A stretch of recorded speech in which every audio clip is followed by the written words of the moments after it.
Hi, good morning everyone. Ang inyong lingkod si Kababol. Siyempre kasama po natin si... Anong pangalan mo ba ya? Raul Anguluan. Ha? Si... Raul Anguluan. So, si Raul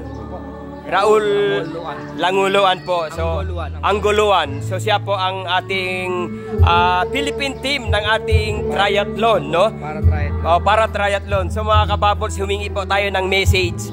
Kung ano pa po yung inspiration message niya sa lahat ng mga swimmer na katulad natin. So Raul, national, no? Ano ba yung mga mensahe natin para sa ating mga swimmer na sa mga nagtra-triathlon? No, so ako pala si Kababols, isang pulis. Anong inspiration message natin sa mga ating mga player na gustong magiging katulad mo? Okay, sa ating mga mga swimmers, mga gustong maging national team o gustong i-push yung kanilang sports gaya ng swimming, triathlon or ano man pong sports na gusto nating i-push.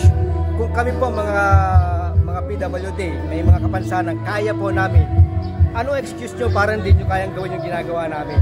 Kaya sana po maging inspiration po kami. Gaya po ngayon, meron po kami laro ngayon sa October sa Chiba, Japan para po sa World para Triathlon Asian Qualifying.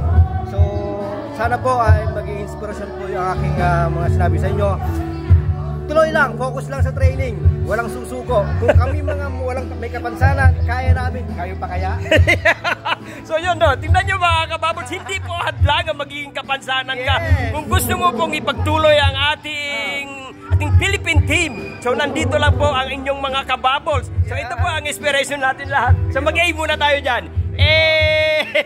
So tingnan nyo mga Kababols kung ano ba yung epekto ng ating swimming. So age 47. So siyempre tanungin din natin, ilang taon ka na rin ba? Walain nyo na lang. So ganun, no? Ang swimming, yun ang mga benefits, talagang nagpapalakas yan ng katawan. Hindi nga halatang 47 kami. So yun.